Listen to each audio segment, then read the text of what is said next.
Escola de Campeões em Ação. Aprendendo a aprender.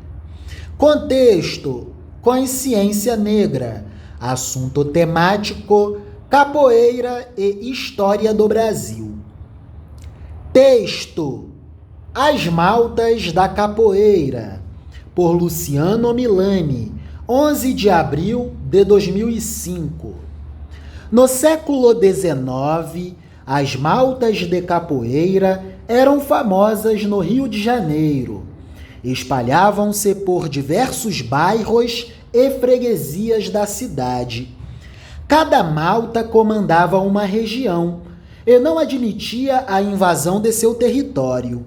Os integrantes das maltas possuíam um modo característico de se vestirem.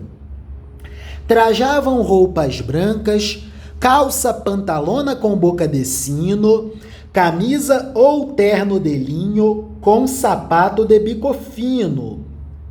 No pescoço, quase sempre usavam um lenço de seda que funcionava como proteção contra os ataques das navalhadas. Na cabeça, um chapéu. E nas mãos, uma faca, navalha ou bengala, para qualquer imprevisto. Esses capoeiristas, integrantes das maltas, costumavam viver na boemia, junto com prostitutas, vagabundos de toda sorte, aristocratas, imigrantes e intelectuais. Gostavam de festas, comícios e lugares com aglomerado de pessoas, para poder saquear, roubar ou arrumar confusão e brigas contra as maltas rivais. Quase sempre, quando a polícia chegava, conseguiam escapar, mas às vezes não tinha jeito, e os capoeiras travavam combates, e não raro, mas quase sempre, deixavam os policiais estirados no chão. As maltas de capoeira eram algo que atormentava a população carioca, principalmente as autoridades, que queriam de qualquer maneira exterminá-las. Havia várias maltas no Rio de Janeiro, e cada uma comandava uma região. Mas dentre todas, houve duas que mais se destacaram: os Guaiamuns e os Nagoas. Os Nagoas atuavam na periferia, chamada Cidade Velha. Eram ligados aos políticos monarquistas do Partido Conservador e tinham uma tradição escrava e africana.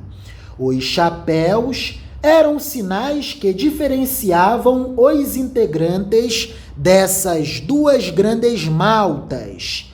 Os Nagoas usavam um chapéu com uma cinta de cor branca sobre o vermelho e as abas para frente e para baixo.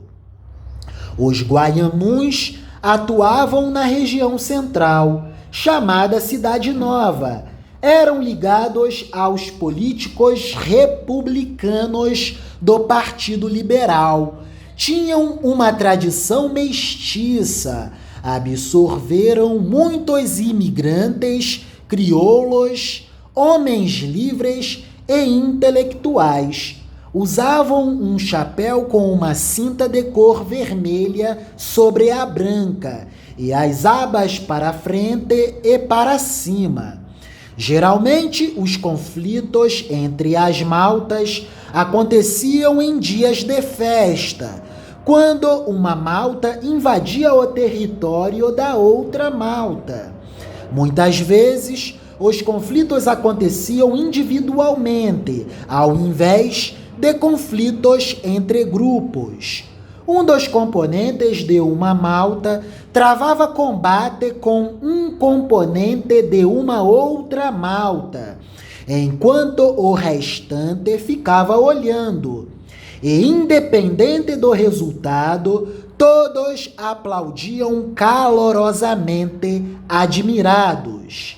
Após a proclamação da República, em 1889, foi criado o Decreto 847, de 1890, intitulado Dos Vadios e Capoeiras.